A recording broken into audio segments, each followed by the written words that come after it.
All right, everybody, welcome again. My name is Erik. Today we are going to talk about 5 tools that will help you be financially independent.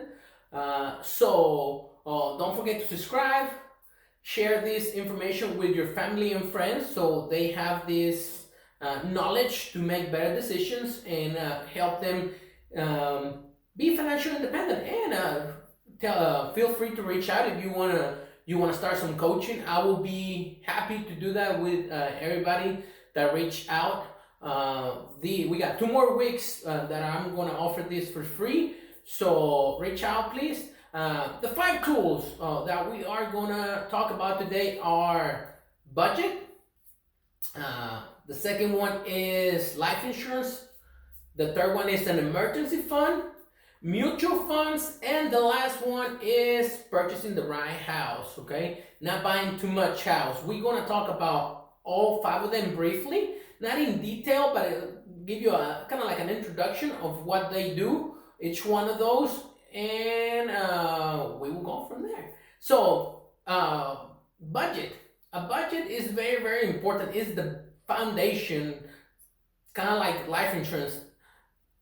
Life insurance and a budget are the foundations for creating wealth. That's just the way it is. So let's talk about the budget. So a budget is going to help you know where your money is going. It's going to help you find out if you're wasting your money. And it's going to help you find opportunities that are going to help you decide what's actually important in your life. An example is cable. Is cable really worth $100 a month, $80 a month, instead of you spending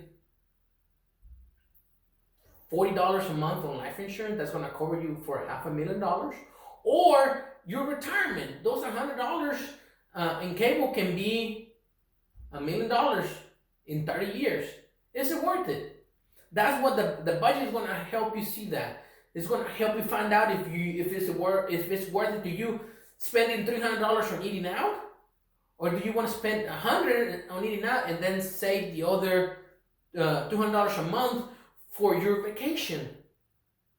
$200 a month times 12 months, that's $2,400. That's a vacation. It's a small family vacation, depending on where you want to go. So that's what the budget is going to do, help you find those opportunities. Okay.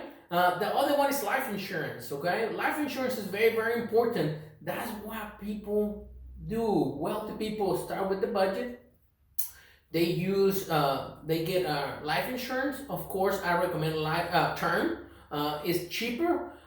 Usually for anybody in their late 20s, early 30s, is 30 to 40 bucks, depending on your health. For $500,000, very, very inexpensive. It's worth it.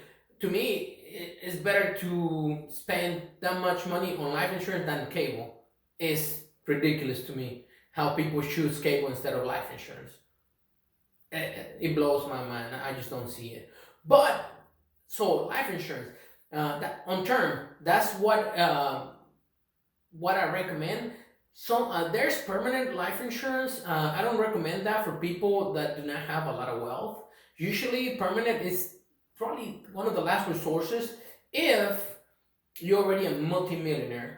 If you don't have any other way to transfer your wealth to your kids, you might want to do that. Okay, but term is what I recommend. The third one is an emergency fund. What's the purpose for an emergency fund? Well, for emergencies.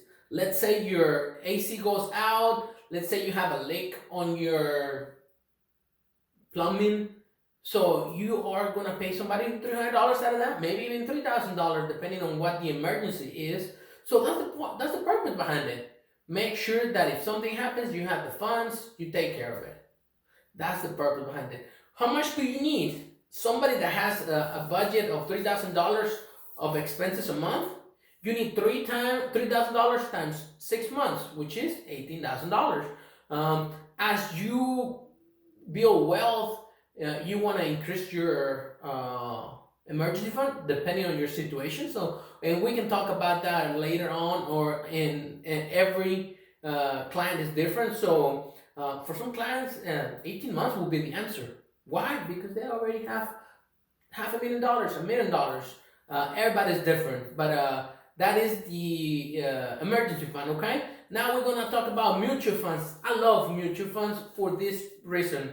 A mutual fund is a tool that has 50, 60, 70, 80 different companies, even over 100, some of them. Um, so you purchase a part of of that fund. How does that work? So let's say one of them goes south, they out of business. You are not going to lose money because you have other 60, 70 companies that are doing great.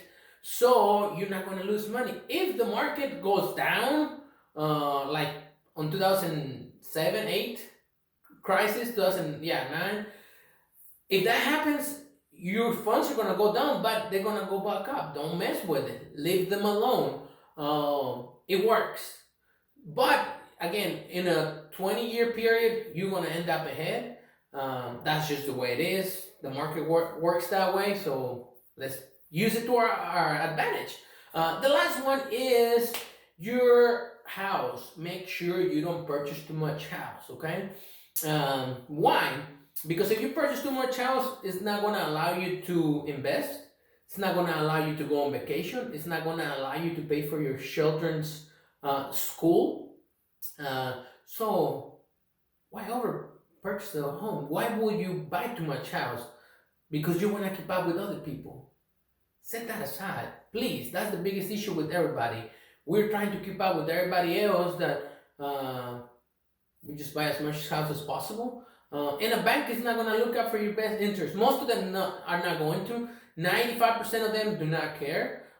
So they just they're going to loan you as much money as they can afford to risk on you. So make sure that if you get approved for $250,000, don't do that.